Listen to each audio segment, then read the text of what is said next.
Question number 17 complex നമ്പേഴ്സിൽ നിന്നുമുള്ള question ആണ്. If x square plus X plus 1 equal to 0, then the value of x plus 1 by x the whole raised to 4 plus x square plus 1 by x square the whole raised to 4 plus x cube plus 1 by x cube the whole raised to 4 plus etc. plus x raised to 25 plus 1 by x raised to 25 the whole raised to 4 is. അപ്പൊ നോക്കിയേ മക്കളെ, ഇവിടെ ആദ്യം തന്നെ പറഞ്ഞിട്ടുണ്ട് X square plus X plus 1 equal to 0. Complex നമ്പേഴ്സിൽ നമ്മൾ പഠിച്ചിട്ടുണ്ട് X square plus X plus 1 equal to 0 എന്ന് കണ്ടാൽ എക്സ് എന്ന് പറയുന്നത് ഒന്നുകിൽ ഒമേഗയാകാം, അതല്ലെങ്കിൽ എക്സ് എന്ന് പറയുന്നത് ഒമേഗ സ്ക്വയർ ആകാം, അല്ലെ? Cube Roots of unity. ശരിയാണല്ലോ. അപ്പൊ അങ്ങനെയാണെങ്കിൽ ഇവിടെ നമുക്ക് എക്സ് ഒമേഗയായിട്ട് ചൂസ് ചെയ്താലോ, അല്ലെ? അപ്പൊ x square plus X plus 1 equal to 0 എന്ന് വന്നതുകൊണ്ട് നമുക്കറിയാം എക്സ് എന്ന് പറയുന്നത് ആ ക്വാഡ്രാറ്റിക് ഇക്വേഷന്റെ റൂട്ടുകളാണ്. ആ ക്വാഡ്രാറ്റിക് ഇക്വേഷന്റെ റൂട്ടുകൾ ഒമേഗയും ഒമേഗ സ്ക്വയറുമാണ് 1ന്റെ ക്യൂബ് റൂട്ടുകൾ. അപ്പൊ അതുകൊണ്ട് എനിക്ക് വേണമെങ്കിൽ എക്സിനെ ഒമേഗ എന്ന് ചൂസ് ചെയ്യാമല്ലോ.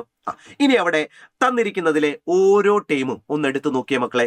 ഏത് ടേം എടുത്താലും അവിടെ X rice to K plus 1 by X raise to കെയുടെ ഹോൾ റൈസ് ടു 4 എന്ന മോഡലല്ലേ വന്നിരിക്കുന്നത്. അപ്പൊ ഏത് ടേം എടുത്താലും X rice to K plus 1 by X rice to K the whole raise to 4 എന്നാണ്. പക്ഷെ എക്സ് എന്ന് പറയുന്നത് നമ്മൾ ഒമേഗയാണെന്ന് കണ്ടു, അല്ലെ? അപ്പൊ എക്സിന് ഞാൻ ഒമേഗ ഇട്ട് കൊടുത്താലോ? ഇത് omega raise to K plus 1 by omega raise to K the whole raise to 4 എന്ന് വരത്തില്ലേ മക്കളെ? ഉറപ്പല്ലേടാ? Which is equal to omega raise to K plus, പക്ഷെ 1 ബൈ ഒമേഗ എന്ന് പറയുന്നത് ഒമേഗ സ്ക്വയർ തന്നെയാണെന്ന് നമുക്കറിയാമല്ലോ, അല്ലെ?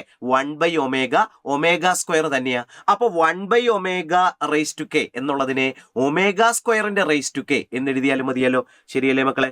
അപ്പോൾ ഇത് omega raise to K plus omega സ്ക്വയറിന്റെ റൈസ് ടു കെ എന്ന് എഴുതാം. കാരണം 1 ബൈ ഒമേഗ എന്ന് പറയുന്നത് ഒമേഗ സ്ക്വയർ ആണ്. അതായത് omega raise to K plus omega raise to 2k, അല്ലെ? ദ ഹോൾ റൈസ് ടു 4 എന്നല്ലേ വരുന്നത്. ക്ലിയർ അല്ലേ മക്കളെ? പക്ഷെ നമുക്കറിയാം omega raise to K plus omega raise to 2k എന്നുള്ളത് -1 ആകും. കെ എന്ന് പറയുന്നത് 3യുടെ മൾട്ടിപ്പിൾ അല്ലെങ്കിൽ. ശരിയല്ലേ? എന്നാൽ കെ 3യുടെ മൾട്ടിപ്പിൾ ആണെങ്കിൽ ഇത് 1 + 1 2 ആയിട്ട് മാറുകയും ചെയ്യും. ഇത് നമുക്ക് അറിയാവുന്ന ഒരു സ്റ്റാൻഡേർഡ് റിസൾട്ട് ആണ്, അല്ലെ? കോംപ്ലക്സ് നമ്പേഴ്സിൽ നമ്മൾ പഠിച്ചിട്ടുള്ളതാണ്. Omega raise to K plus omega raise to 2k. K 3യുടെ മൾട്ടിപ്പിൾ ആണെങ്കിൽ ഓരോന്നും 1 വീതം വരും. 1 + 1 2 ആകും. എന്നാൽ കെ 3യുടെ മൾട്ടിപ്പിൾ അല്ലാതിരിക്കുന്നിടത്തോളം omega raise to K plus omega raise to 2k എന്ന് പറയുന്നത് എന്തായിരിക്കും? -1 ആയിരിക്കില്ലേ? ഉറപ്പല്ലേ? അല്ലെ? സ്റ്റാൻഡേർഡ് റിസൾട്ട് ആണല്ലോ, കോംപ്ലക്സ് നമ്പേഴ്സിൽ പഠിച്ച കാര്യമാണല്ലോ. ഓക്കെ, അപ്പൊ അങ്ങനെയാണെങ്കിൽ നോക്കിയ മക്കളെ, ഇവിടെ നമുക്ക് എങ്ങനെയാണ് എഴുതാൻ പറ്റുക? കെ എന്ന് പറയുന്നത് 3യുടെ മൾട്ടിപ്പിൾ അല്ലെങ്കിൽ omega raise to K plus omega raise to 2k -1 ആണ്. അപ്പൊ ഇത് -1ന്റെ റൈസ് ടു 4 എന്ന് കിട്ടും. ശരിയാണല്ലോ? അതെപ്പോഴാണ്? If K not equal to multiple of 3. Multiple of 3യെ സൂചിപ്പിക്കാനാണ് ഞാൻ m ഓഫ് 3 എന്ന് എഴുതിയിരിക്കുന്നത്, അല്ലെ? ഇനി അതല്ല, കെ എന്ന് പറയുന്നത് 3യുടെ മൾട്ടിപ്പിൾ ആണെങ്കിൽ omega raise to K plus 1 by omega raise to k അല്ലെങ്കിൽ ഒമേഗ റൈസ് ടു 2k എന്നുള്ളത് എന്തായിട്ട് മാറും? 2 ആയിട്ട് മാറും. അപ്പോൾ ഇത് 2 റൈസ് ടു 4 ആകും, അല്ലെ? 2 റൈസ് ടു 4 ആകും. ഇതെപ്പോഴാണ്? When K equal to multiple of 3. കണ്ടോ, അല്ലെ? Which is equal to -1 raise to 4 എന്ന് പറഞ്ഞാൽ 1 ആണ്. ആ 1 കിട്ടുന്നത് എപ്പോഴാ? കെ 3യുടെ മൾട്ടിപ്പിൾ അല്ലാതാകുമ്പോൾ. ശരിയല്ലേ മക്കളെ? അതുപോലെ തന്നെ 2 റൈസ് ടു 4 16 ആണ്. അത് കിട്ടുന്നത് കെ 3യുടെ മൾട്ടിപ്പിൾ ആകുമ്പോൾ. അപ്പൊ അങ്ങനെയാണെങ്കിൽ ഈ സമ്മ് നമുക്കൊന്ന് കണ്ടുപിടിച്ചാലോ? ഈ സമ്മിനകത്ത് കെ എന്ന് പറയുന്നത് 1 മുതൽ 25 വരെയല്ലേ മക്കളെ? അല്ലെ? 1 മുതൽ 25 വരെയുള്ള കെ എടുത്താൽ, അപ്പൊ ഇത് നമുക്ക് ഇങ്ങോട്ട് മാറ്റി വെച്ചേക്കാം.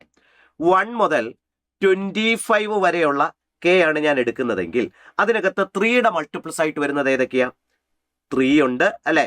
6 ഉണ്ട്, 9 12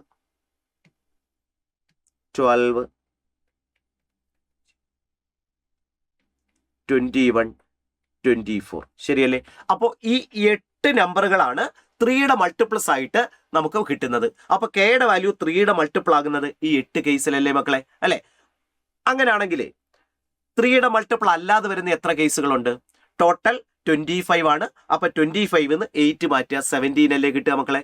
അപ്പോൾ ഈ 8 കേസുകളിലും നമുക്കറിയാം നമുക്ക് തന്നിരിക്കുന്ന ആ ടേമുകൾ എന്ന് പറയുന്നത് എന്തായിട്ട് മാറും? 3യുടെ മൾട്ടിപ്പിൾ ആണെങ്കിൽ 16 ആയിട്ട് മാറത്തില്ലേ? അപ്പൊ ശരിക്കും ടോട്ടൽ എടുത്താൽ നമുക്ക് എന്താ കിട്ടുക? 16 ടൈംസ് എന്ത് കിട്ടും? 8 ടൈംസ് 16 കിട്ടും എന്നല്ലേ മനസ്സിലാക്കാൻ പറ്റുക?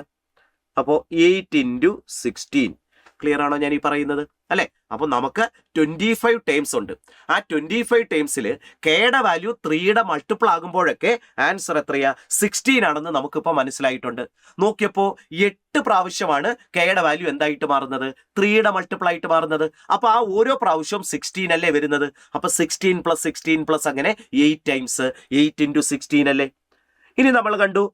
അപ്പൊ അങ്ങനെയാണെങ്കിൽ 3യുടെ മൾട്ടിപ്പിൾ അല്ലാതെ വരുന്ന കേസുകൾ മൊത്തം കെയുടെ വാല്യൂസ് എത്രയാ? 25 ആണ് അല്ലെ? ആ 25ൽ 8 കേസുകളിലാണ് മൾട്ടിപ്പിൾ ഓഫ് 3 വരുന്നത്.